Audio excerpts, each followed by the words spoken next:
Hi, everyone. Can you guys all hear me? Okay. Thank you all for coming to our presentation on client-side queries and analysis in the JavaScript API. And my name is Ondrol Batsu, and I will be presenting today's session with my coworker, Richie Carmichael. So I'm a product engineer on the JavaScript API team, and I've been with the team about 8 years, and I work on a 2D map view, query, feature effect, feature filter API, time animations, and also layers like feature layer, GeoJSON, CSV layers, and vector tile layer, among other things. And Richie, will you introduce yourself? Yes, my name is Richie. I'm a developer with the JavaScript team. I've been at the team for maybe 4 or 5 years. I work with OGC, routing, measurements, and a few other things. Over to you. Thanks, Richie. OK, so actually, before we get started on the session, just a quick show of hands. How many of you are new to our JavaScript API? Raise your hand. OK, so this would be a good session for you. Then if you worked with our API before, hopefully it will be just a good time to refresh your memories on the client-side queries or how to do server-side queries. So we're going to start the session by talking about the differences between server-side and client-side query and analysis. Then we'll talk about the layers that will allow you to do the server-side and client-side analysis. Then I will finish my section by talking about how to do client-side queries in the JavaScript API. Then I'll hand things off to Richie, where he will talk about how you can change the look and feel of your layers with the use of feature effects and feature filters. Then he will talk about some JavaScript modules that will let you do some slick and cool client-side analysis. And those modules include geometry engine, projection engine, and geodesic utilities. OK, so first, server-side versus client-side analysis and query. So the server-side and client-side analysis and query concepts we will talk about today's session is specific to our JavaScript API. And it's namely specific to layers that return attributes and geometries of the features that they represent. And those layers will let you to do query on the client side and server side. So server-side query means basically the client side or JavaScript application sends the query request over to a remote server to run the query against all the features that are available in the service. And then server receives the request, then it processes the request, then sends the response back to the client over the network when the response is ready. Then client-side application receives the response and processes did the microphone go out? Sorry. Can you guys still hear me? OK. So then client-side applications receives the response, and then basically processes the response and displays it in the JavaScript application the way it makes sense. So in this example here on the server-side query, there's an animated image. And then this is a JavaScript application that uses server-side query. So user is moving or resizing this buffer polygon on the map. As user resizes or moves the polygon, we're intersecting the census blocks that intersect with this buffer polygon. Then we are running another query to run the summary statistics on the age field that groups the age summary by the age groups and by gender. And then we're feeding that information to this population pyramid chart at the lower corner. So as user moves and resizes the polygon, we are sending server queries to the server to return all those statistics information. And how do we know this is a server-side query? We're looking at the network tab there, and then you see the query request going out as soon as user moves the polygon or resizes the polygon. And you can see this is a quite chatty network request. Then also, if you notice on the map, as user moves or resizes the polygon, the graphics is a little bit laggy. It's kind of sticky because the client-side application is sending all the server requests to the remote server, and the application has to wait for the server to return those responses so that we can feed all that information to the chart. So, but good news is we can run the same queries directly on the client side against the features that are available for drawing in the browser memory. So on the client-side query side, you see the same application, but this time we are querying the features on the client side. And how do we know that? As user resizes and moves the polygon, you don't see any network requests, query requests to the remote server. And then you can see on the map, user can move and resize those polygons as fast as they can. And you can see the chart is updating almost instantaneously, and application is way more responsive compared to the same application that uses server-side query. Okay? So basically that we talked about using client-side query improves the performance of your applications and makes things more speedy. And also, if you have highly interactive applications, it makes your user JavaScript application way more responsive. Okay? So also, because we are not sending endless query requests to the remote server, it also reduces the server load as well. Okay. So when and why do we want to use the server-side or a client-side analysis? Use client-side analysis if you have highly interactive applications where maybe you're changing things on the map as user moves the slider thumb, or maybe also moving the mouse over the map, like the buffer polygon there, or maybe also your users are moving their mouse over the charts, and then depending on where user is on the chart, also maybe you're filtering out the data on the map. So these are the examples of highly interactive applications. And if you have highly interactive applications, use client-side queries over server-side queries. But client-side query may not be always useful, right? Maybe you have the need to query the features that are available in the feature service. So maybe you need to run a summary statistics on some field, and you need to run the summary statistics on possibly all of the features stored in the service. So in that case, you have to use the server-side query because client-side query only gives you access to features that are available within the browser memory, basically features that are visible in the map view extent. Okay? Also, there might be cases where you have to run the query against the actual geometries of the features as they're stored in a database. So in that case, you have to use the server-side query because as we pull data over to a client side, right, all those features displayed in the map, their geometries are generally generalized for performance reasons because we do not want to be pulling, let's say polygon feature with hundreds and thousands of vertices. If we pull all of those very complicated geometries over the network, that will impact the performance of your applications. So generally, we generalize geometries. But if you need to work with the actual geometries of the features, then you have to use the server-side query. So for example, maybe you're letting your user draw a rectangle on the map and selecting polygons that intersect with with this rectangle. Then you're calculating the, let's say, total area of those selected polygons, but that calculated area needs to be very precise. So in that case, you have to use a server-side query to calculate the area against the actual geometries. If you do it on the client side, you are going to get an incorrect result because you would be calculating the area against the generalized geometries. Okay. So let's talk about the layers that allow you to do server-side and client-side analysis. Okay. So we have several layers in the API that returns attributes and geometries of the features that they represent. And those layers allow you to do those client-side analysis and queries and filtering on the client side directly. And that's what we're going to talk about in this presentation. So those layers can be kind of grouped into two major groups, server-side layers and client-side layers. Server-side layer means basically they consume remote services. For example, feature service points to a feature service. Streams layer is consuming stream service.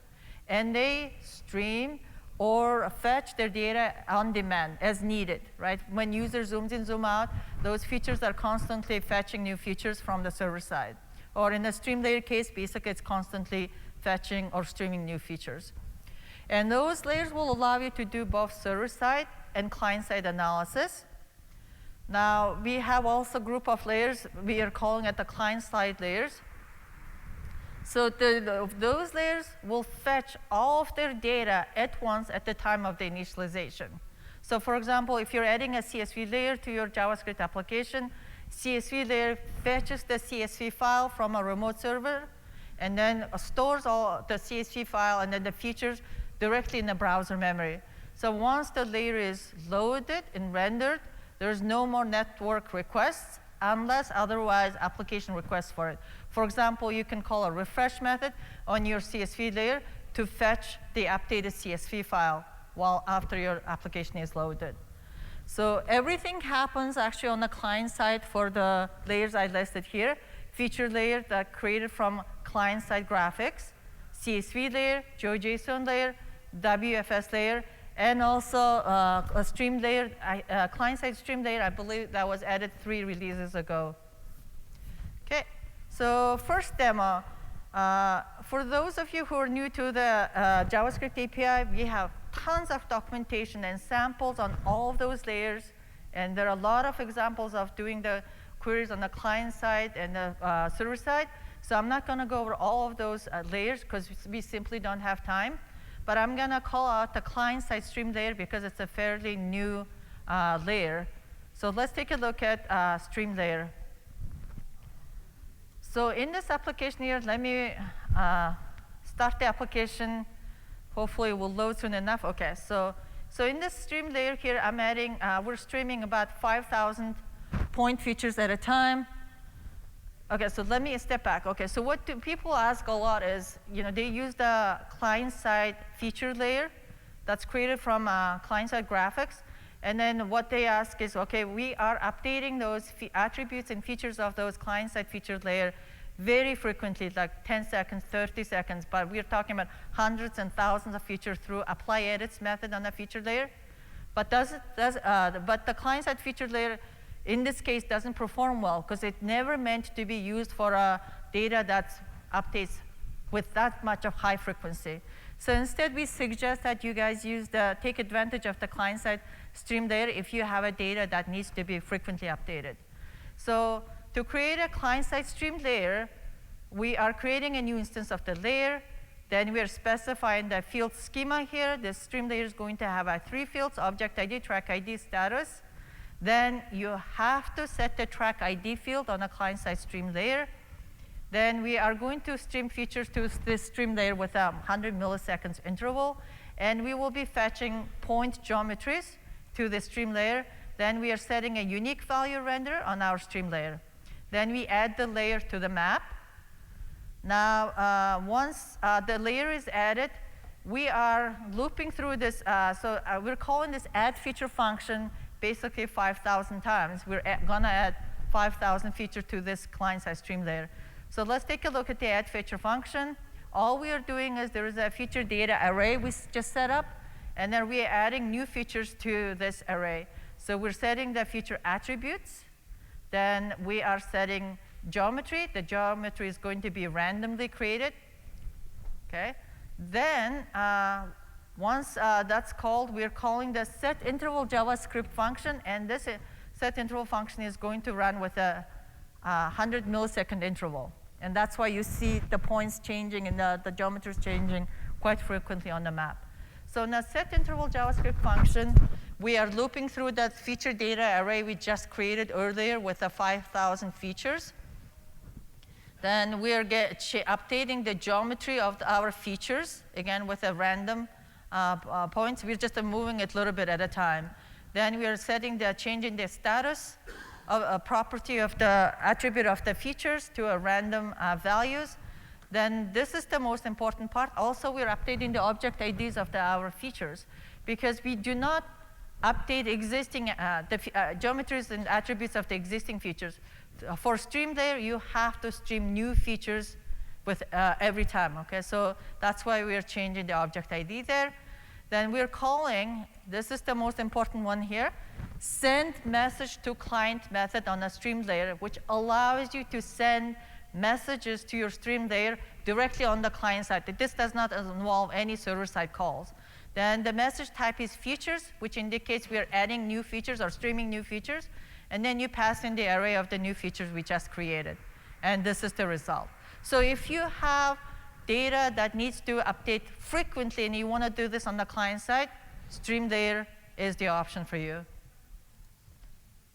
Okay, so next. We're layer versus layer view. So if you're going to do any client-side analysis, you need to understand what layer view is, okay? So this is a very important topic, especially if you're new to the JavaScript API and if you're planning to do client-side analysis. So every layer in a JavaScript API has a corresponding layer view. And layer view represents the layer either in the scene view or the map view. And layer view is responsible for rendering the features in the view. And then also it holds on to the features that are visible within the view or stores those features directly on the client side, okay? So the layer view gives you access to the features that you're seeing on the map. And those features are available on the client side. And layer gives you access to all the features either in the layer or in the service, okay? So the layer view API is layer agnostic. What this means is to you as a developer is you don't have to, as a developer in your code, have to check, am I working with the feature layer? Am I working with the CSV layer? Or is it the stream layer? You don't have to do those checks because all the methods and properties on those layer views are exactly the same. So you can write basically code agnostically. And the methods and properties on the layer views are used against the features that are available for drawing on the client side, okay? So you need to use the layer view to run your queries on the client side. That's where I'm getting at. But you use the query methods on the layer if you want to work against all the features that are available in the service or the layer. Okay, so how do you get access to the instance of the layer view that represents the layer? So there is a when layer view method, either on the scene view or the map view. And when this method resolves, it returns the instance of the layer view that layer view for the layer that you're looking for. Okay, so for the when layer view, you pass in the layer that you want to work with, and then when this layer view resolves, it gives you the instance to the layer view. So and then later on, you can see we are calling the query feature count method on the layer, and query feature count method on the layer view. And the counts are going to be different in most cases. Why? Because layer view feature count will return the count of the features that are visible on your map or the features that are in the browser memory. While the layer view query feature count will return the number of all the features that are available in the layer or on the server. Okay, so that's the difference. Okay, so let's take a look at an example of this that explains the differences between the layer and layer view. So in this application here, we're adding a CSV layer, okay? And then the CSV layer is loading historical hurricanes data since 1900, I believe. And on the right-hand side, right, on this side, you can see that we're reporting few simple statistics. So for example, looks like we're calling a query features method on the layer, and then also calling the query features method on the layer view. Only once, this gets only called once at the initialization. And then also we're calling the query features method on the layer view whenever user zooms in, zooms out, and pans. So the query feature count, we are just basically displaying the number of the features that's returned in the query features method. And this layer has 26,845 points. Okay, that's all the features that is coming from the CSV file. But while the feature count for the initial load is returning 4,848,000 features, and that is because we got the count on the layer view when this layer initialized initially. And those are the number of the features that fall within this rectangle, which happens to be the initial extent of this application when this application loaded. And then as we are zooming, out, you can see more features, right, on the map. But if you start zooming in, layer view has now only about 6,000 features. So the layer view basically gives you access to what's visible on the map. Okay, so the code here is that we're creating a new CSV layer.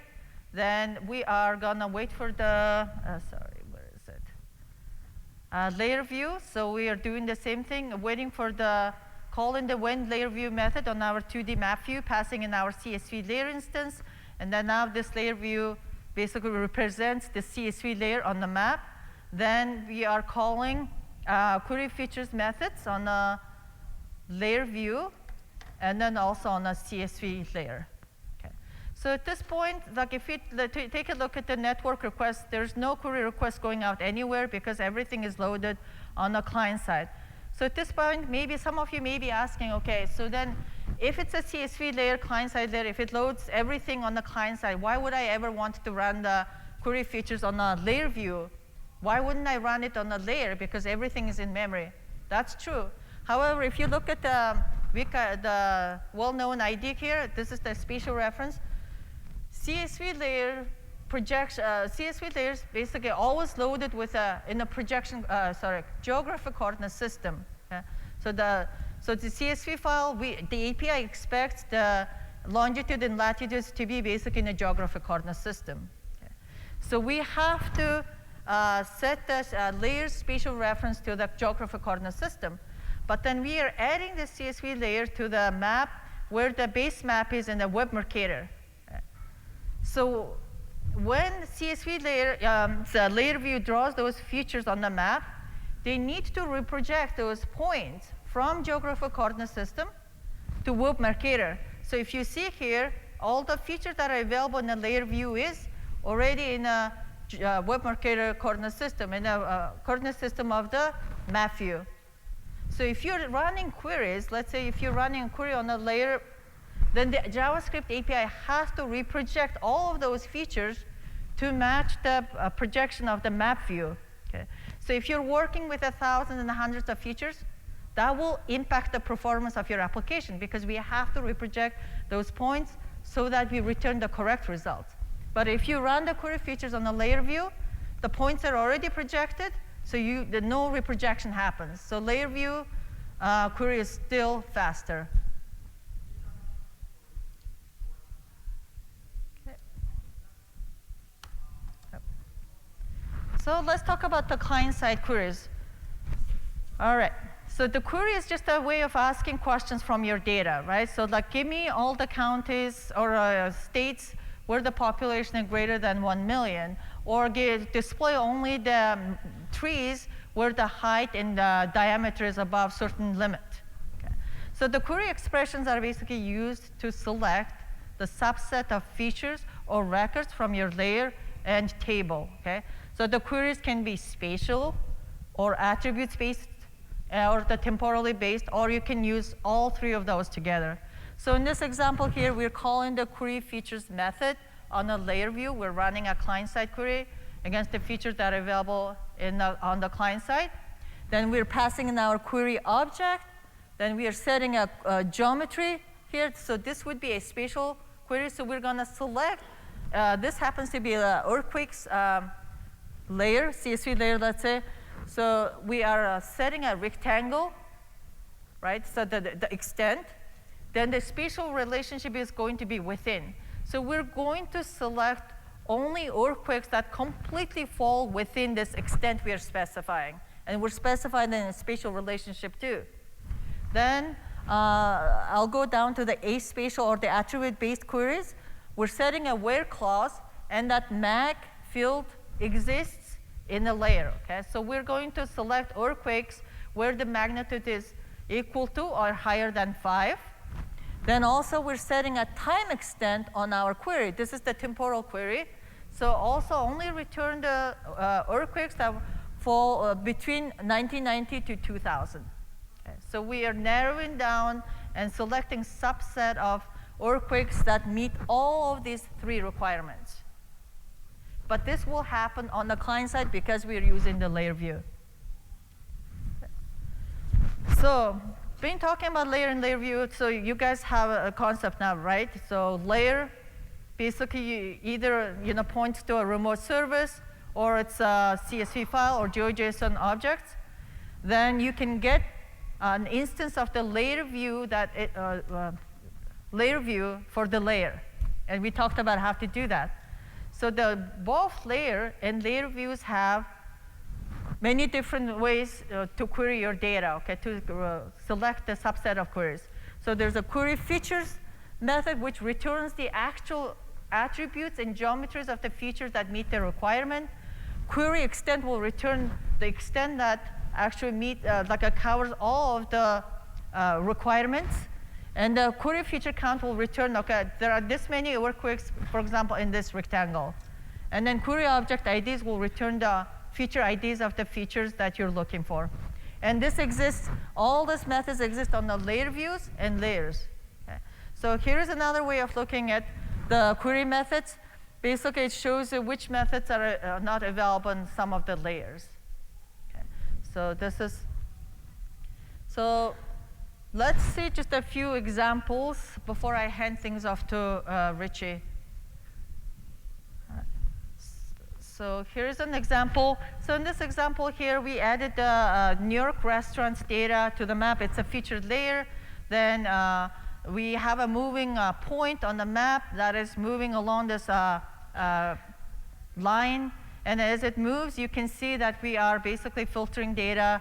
We're showing all the restaurants, highlighting all the restaurants that are, in this case, half kilometers of this location, or we can change the distance now, or we can change the units. So as we're doing that, you can see it's quite responsive. And then we also have a, what is it called, a chart over here that shows the total number of the restaurants that within a half mile of this moving point here, for example. So let's take a look at how we're doing this.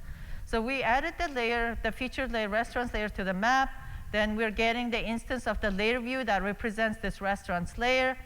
And this happens to be just our routes graphic, this line here that we are using as a point to move the point along. And then let's move down. So here, we're calling an animate function. So inside the animate function, what we're doing is calling the set timeout function, and then calling the request animation frame method on the window, and then we're calling this update function. Within the update function, all we're doing is just looping through the line's path to get the vertices from that line. Then we are moving our point, let's call it a car. So we're just going to use the paths or the vertices from the line to move our car along. Then we are setting a feature effect. I'm not going to spend too much detail on this because Richie is going to cover this in the next section. So we are just changing the look and feel of the layer. Basically, we're highlighting the points that fall within the half mile radius and while dimming the rest of it. Okay? So we're setting a geometry filter in this case. That's the point that's moving on the map. And then the distances in this case is half mile, right? And then unit is going to be miles. So and then we are just saying, okay, set the excluded effect means basically just to dim out everything, blur out all the features that do not fall within this radius. Then we also calling this create query method on our filter object. And this query object is going to contain our geometry filter, okay? So then we run the query feature count on the layer view, which returns the total number of the restaurants that's within half mile of this moving object. And then we're feeding that data into our chart. So similar thing here. I'm not going to go through the code too much because I'm kind of running out of time. But here's another example. We've added the Airbnb listings for 2023. We downloaded this data from an Airbnb website. And then we're adding it as a featured layer. And then we're showing, okay, the types of the rental types. And then as I move the mouse over on the map, you can see that we are filtering objects on the map. And then also somehow cannot get to it. But also we're just showing, if I move my mouse over the top hosts quota, then we are also updating the chart down here to show how many rentals this specific host has. And then also we're doing the same thing with the cities. We can zoom into the city, and then the chart updates to show only the rentals that are available within this area here.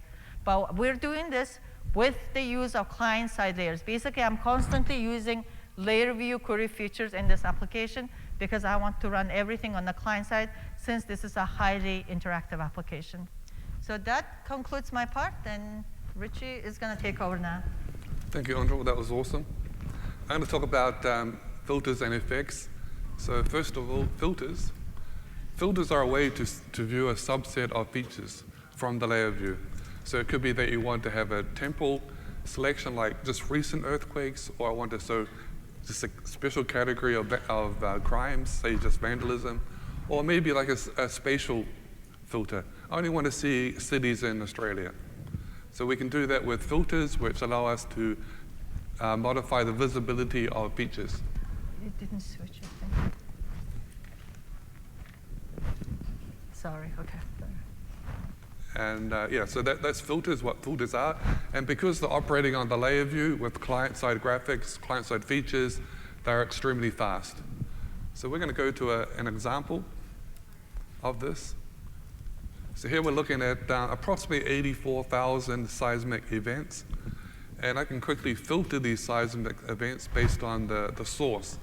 So these are resulting from nuclear explosions or testing, from volcanic activity, rock burst, or earthquakes.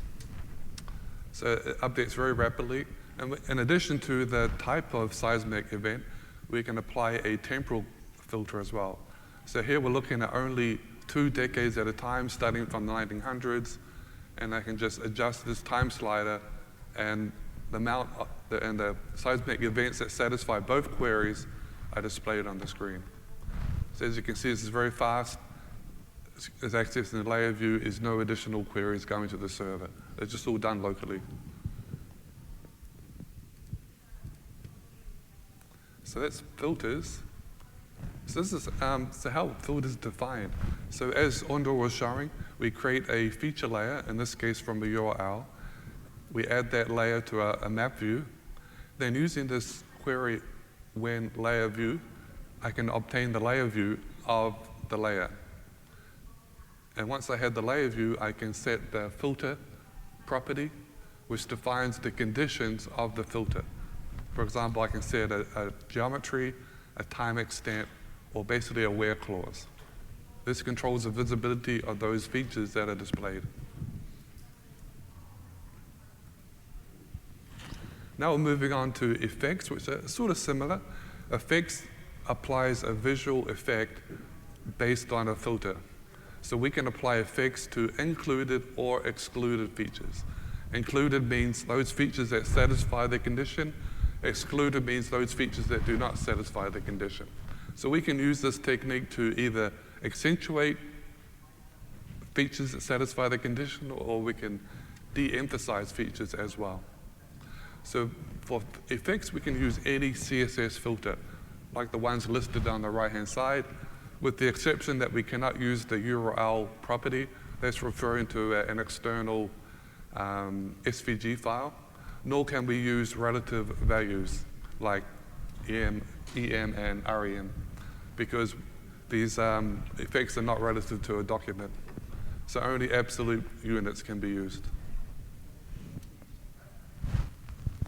So we have another demonstration, which is very similar to what I just showed you. So again, we had the 84,000 events, seismic events. And I'm going to narrow down this time slider to only show about a decade worth of seismic events. So as I'm moving it across, you can see that only those earthquakes in this case that occurred during this time frame is shown.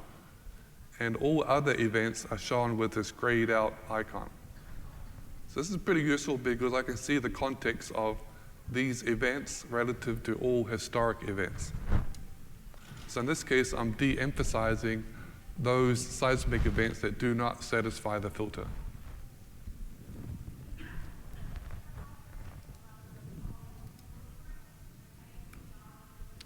So this is how we accomplish that. So once again, it's the same code. We create a feature layer, we add it to the map view, And then using this method, we attain a reference to the layer view. And the difference here is we're actually setting the feature effect property on the layer view. And this is comprised of a filter, which is the conditions that we use to select features. In this case, it's a time extent. And we're explicitly saying that for those features that do not satisfy the condition, satisfy the feature, we want to gray it out and apply an opacity. We want to make it semi-transparent.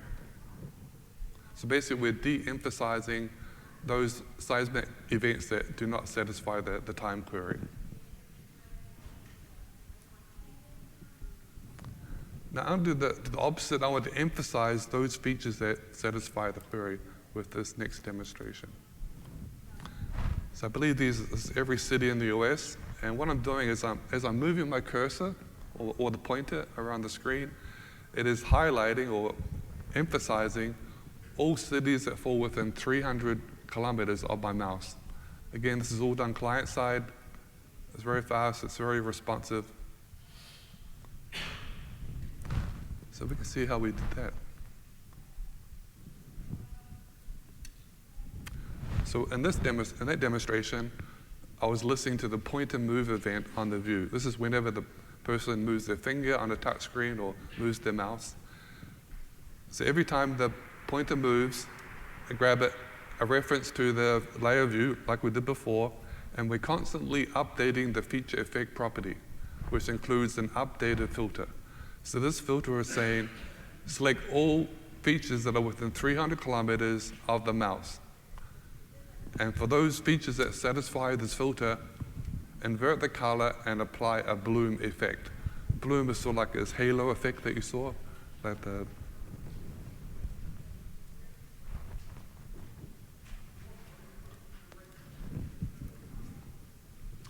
So we just talked about filters in the middle column, filters and feature effects. But we also have similar properties on the layer, just to make it more confusing. We have a blend property on the layer, which I'll talk about in a few moments. But we also have an effect property on the layer, which applies to all features within the layer. And we have a feature effect also on the layer, which is identical to the same property in the layer view. And the reason I'm making this more confusing is because those properties on the layer are persisted in a web map. So you can programmatically create a web map, either programmatically or with map view, and those properties will be persisted in a web map so that you can share those effects with other people online. And other comment is the properties that have asterisks are not supported in scene view.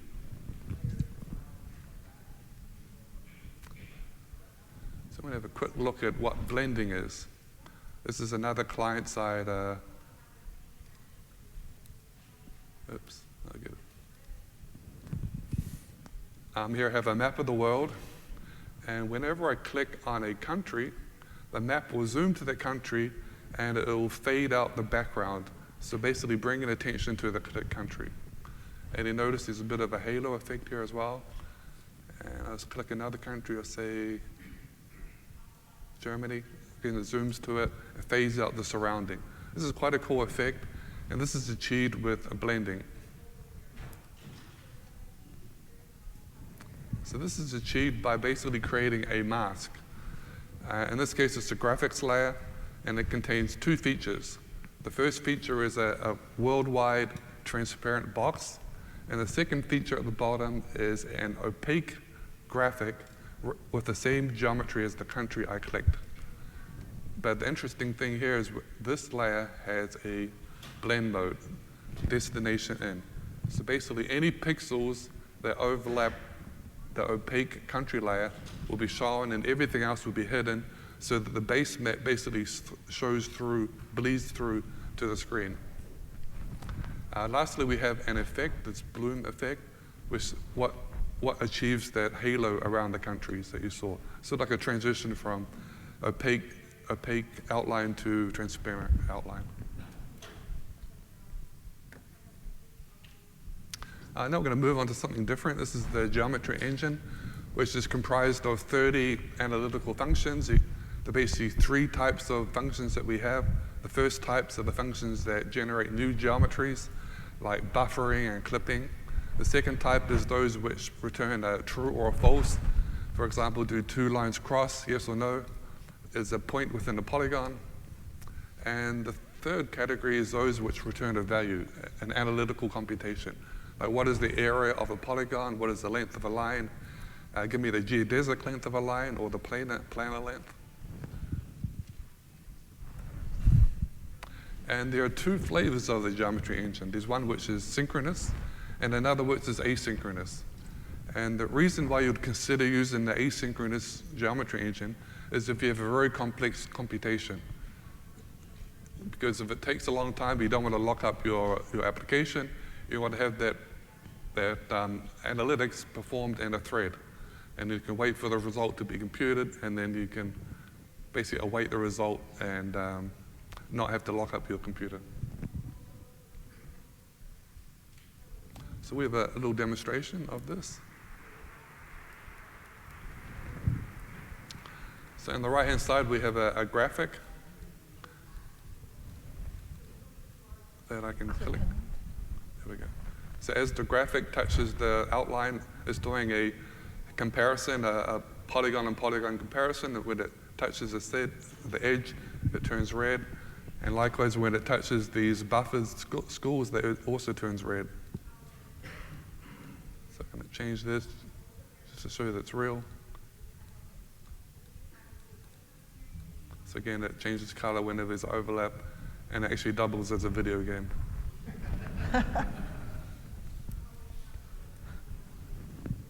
So that's doing a simple polygon and polygon intersect, and whenever the intersect is true, then just change the symbol of the polygon. So before the introduction of the geometry engine, we had this geometry service where we did all the computations on a server, on a remote server. That is still possible, and sometimes it still might be recommended, especially if you have a very complex operation. Of course, there's some disadvantage of that, is that you have to deal with network latency. You have to wait for the result to come. And if you're sending a lot of data, it's also a long time you have to wait as well. So this is how you do a very similar operation using the geometry service. So I want to get the length of a line called polyline. So first you create a parameters object which has the geometry you want to get the length of. We specify the type of computation we want. We want to have planar versus geodesic, and we want the result to be in meters.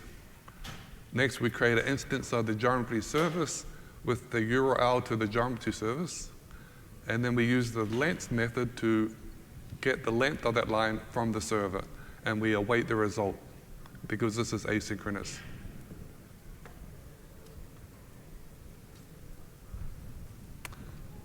Projection engine is another utility we can use to project geometries between coordinate systems. Projection engine is based on the same code that is used throughout the Esri products. It's used in server, runtime, and desktop. So basically it has the same DNA as everything else. For us in the JavaScript API, it's actually compiled to a web assembly. For that reason, it does take a little bit of time to load. So our recommendation is only load it when you really need it.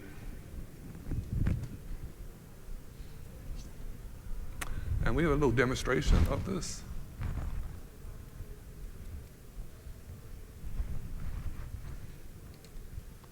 Okay, so this is a map with countries. The map is in Web Mercator. And I'm going to click on Australia. Okay, and I can move it. So basically, I'm moving this as if Australia was to move north. This is the shape it would be if Australia was in the northern hemisphere. Similar, I can say, is Greenland really this big or not? So I'm going to click it and I'm going to drag it down. And actually, it's about the same size as the US plus Mexico. Likewise, Brazil. If Brazil was up in the Arctic area, it could also be about the same size as Greenland. It just shows you how misleading the Web Mercator is.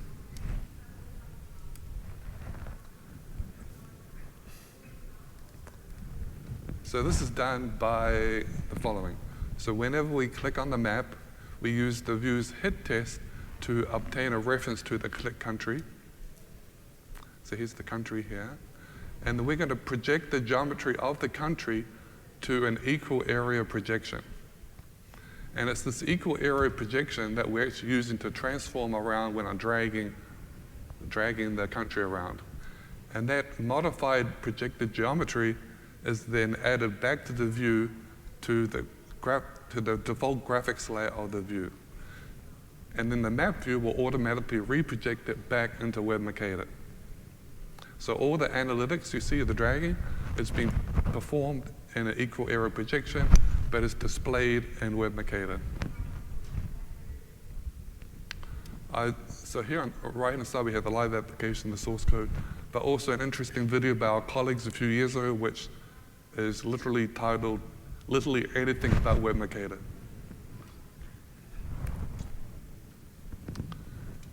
The last library I'm talking about is the geodesic utilities. This is a small, lightweight module to perform geodesic computations. It is somewhat similar to the geometry engines. There's a bit of an overlap. The main benefit for using the geodesic utilities is that, of course, it's faster than the geometry engine because it's smaller, but also it supports any geographic coordinate system, including non-Earth coordinate systems. It works on the Moon, Venus, and Mars, and 70 other non-Earth coordinate systems. So I'm sure you guys get asked this all the time from your friends and family. What is the area of the Bermuda Triangle? So per Wikipedia, it's defined as the triangle of these three cities. So from Miami, Hamilton, and San Juan, we're going to create a polygon. And then we're going to use the geodesic area property to obtain the geodesic area of the Bermuda Triangle. And here we're just using the INTL library to format that string. So based on my calculation, that's 1.1 million kilometers in area. And as I said, we can use this on non-Earth coordinate systems like Mars. So in this last demonstration, so here we have the two rovers, Opportunity, which is currently deactivated or inactive, sorry, and Curiosity, which is still roaming around right now. The distance between the two rovers is almost 8,500 kilometers, and this red line is actually the shortest path between them on Mars. Let's say Curiosity made its way further south, then this is the updated path and updated distance between them, the shortest distance. So these computations have been performed on Mars's Mars 2000 coordinate system. So let's see how we did that. So these are the positions of the two rovers, Curiosity and Opportunity. We create a line which bisects those 2 points with respect to the Mars 2000 coordinate system. We're using the geodesic length to obtain the length of that line. But for visual purposes, we want to densify that line with additional vertices so that it appears as a curve on Mars. So we use the geodesic density method to densify that line, and we use it for rendering purposes. And just lastly here, we're formatting the distance for presentation purposes.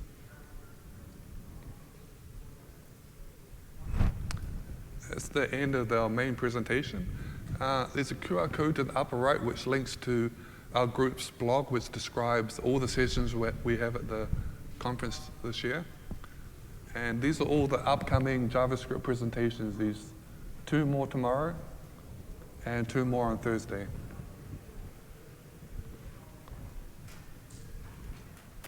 And we would really appreciate your feedback. Good or bad, we don't mind.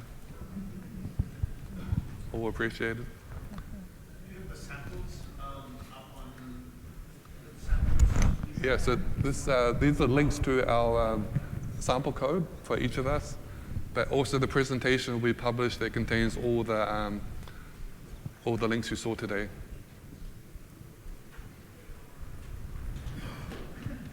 Thank you for coming. If you have questions, we still have 10 minutes, I think, right? Yeah. answer those questions.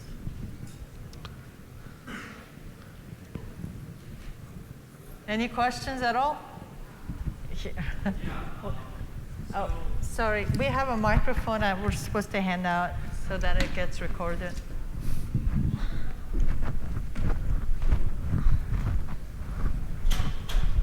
And you can pass it around if no questions. Okay. Yeah, I was wondering, I was just wondering if there's a way, to use the geometry engine or, some other kind of clipping function on the client side, or query rather, and then just sort of save it back to the server. I wasn't able to find anything like that in the documentation, at least, last time I was using it a few months ago, so I was just curious if anything has changed. You want to update the server based on client-side analytics? like you clip some set of points from a feature layer. If there's a way to sort of save that on the ArcGIS Enterprise or something.